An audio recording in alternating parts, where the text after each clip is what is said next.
សូមស្វាគមន៍មកកាន់ channel នេះ Channel ទៀតហើយអ្នកនាងដែលខ្ញុំមកដែរគឺខ្ញុំបានសូមធ្វើវីដេអូពាក់ព័ន្ធជាមួយនឹងរូបភាពដូចយើងដូចគ្នាប៉ុន្តែបែបមាន highlight ក៏យើងចូលចិត្តលេងបាល់អីចឹងដើម្បីយើងធ្វើរូបបានបែបនេះវិញ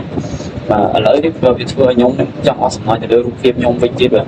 អ្នកគ្នាអើយបាទខអាយខ្ញុំដងកការពិតវាត្រូវអាយមួយហ្នឹងវាចាប់ទៅខមួយហ្នឹងបាទអញ្ចឹងយើងត្រូវរកអាយមួយហ្នឹងយើងគ្រប់គ្រងក្រុមមួយហ្នឹងយើងធ្វើអាយមួយហ្នឹងមកអូខេដើម្បីយើងធ្វើបានដំបូងನಾವುចូលមក Google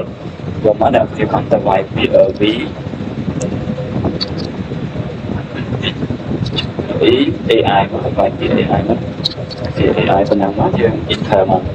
បន្តមកទៀតអ្នកគ្នាត្រូវកន្លែងមកមើលពីខាងក្រោមនេះបាទ record AI មកគាត់ AI ជាងយើងចូលមកដំបូងគឺវាចេញមកប្រងបែបនេះដល់មកអ្នកគ្នាអាចចូលមកយកខាងក្រោមនេះមកនេះ drive record now អញ្ចឹងយើងព្យាយាមធ្វើឥឡូវនេះអូខេអញ្ចឹងពេលដែលយើងចូលមកបានបែបហ្នឹងគឺវាចូលមកតម្រង់បែបហ្នឹងដែលយើង select រូបភាពហើយតែយើងចូលមក home មកដើម្បីយើងជ្រើសរើស from មួយណាដែលយើងចង់ចូលរូបរបស់យើងនេះវាមាន from ជាច្រើនសម្រាប់យើងជ្រើសរើសក៏ដូចជាយើងប្រើប្រាស់នោះដែរជាយើងចង់ប្រើរូបយើងបែបណាវាអាស្រ័យទៅលើយើងដែរចាំមានទាំងរមមានទាំងអីផ្សេងៗទៀតដែលវាមានចលនាបាទ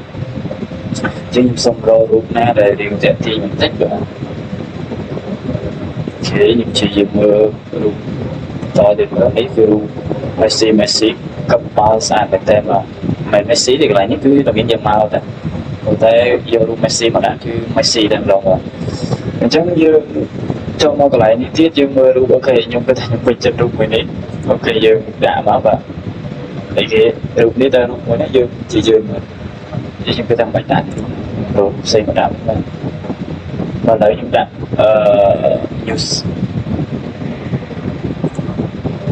from វាមានជាច្រើនសម្រាប់យើងជ្រើសរើសនេះយើងមើលតាមកលក្ខណៈណាមកបាទយើងចូលចិត្ត football យើងមើល football មកក្នុងហ្នឹងវាមានច្រើនបាទសម្រាប់ឲ្យពុកម៉ែបងប្អូនជ្រើសរើសបាទវីក្នុងហ្គេមនេះវាមានច្រើនវាមានច្រើនសម្រាប់ជ្រើសតែយើងចូលកន្លែងនេះគឺវាមានន័យថាចម្រុះទាំងអស់សម្រាប់យើងអូខេអញ្ចឹងយើងសម្រាប់ថាយើងយក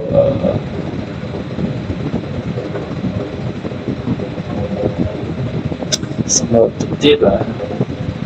នេះគេខ្ញុំសូមមើលខ្ញុំយករូបនេះចុះភាសាតែខ្ញុំចូលចិត្តបាល់ដែរជាងខ្ញុំចុចមកហើយខ្ញុំធ្វើការអាប់ឡូតយើងចុចលើប្រអប់ហ្នឹងមកយើងធ្វើការអាប់ឡូតជាងយើងរកអាវណាសិនបើយើងគ្រប់គ្រងអាវមួយនេះយើងយករូបមួយនេះណាបាទកុំឲ្យចេញទៅរូបផ្សេងទៀតឡើយបាទយើងបើយើងធ្វើខាងកីឡាយើងយកអាវកីឡាមកបាទកុំឲ្យនេះទៀតបាទនេះខ្ញុំយករូបនេះធ្វើជាព្រោះខ្ញុំមានអាវកីឡាអូខេអញ្ចឹងខ្ញុំចុច open មកអញ្ចឹងយើងធ្វើការរកចាំវារូបស៊ីនរបស់វាគឺល្មមយ៉ាងម៉ៅបាទរយៈពេលវាបាន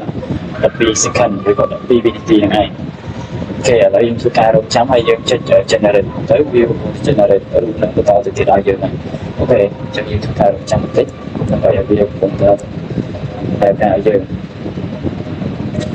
វាអត់យូរទេព្រោះកម្មវិធីហ្នឹងវាលឿនទេវាអាចទៅជួយឲ្យរូបភាពយើងវាបញ្ចូលរូបយើងក្នុងហ្នឹងវាលឿនណាបាទអញ្ចឹងវាដូចជា AI ផ្សេងហ្នឹងតែខ្ញុំចេះធ្វើនឹងរៀងយូរតែខ្ញុំធ្វើតែក្នុងទូរស័ព្ទឥឡូវខ្ញុំសាកធ្វើនៅក្នុងកុំព្យូទ័រវិញអូខេឥឡូវយើងបានមកហើយអញ្ចឹងយើងសាកល្បងទៅមើលវិញបាទអូខេយើងចុច play មកអូខេយើងមើលរបស់ disk បាត់បោះមកកន្លែងនេះអូខេនេះ AI របស់យើងឃើញអត់បាទនេះយើងអូខេមានមកចប់បាទស្អាតខ្លាំងមែនតើបាទAI ស្មើឥឡូវវាធ្វើបានលឿនណាស់បាទអញ្ចឹងក្រោយពីយើងបានប៉ុណ្ណឹងហើយគឺយើងធ្វើការ download មកតែយើងពេញចិត្តយើងធ្វើការ download បាទ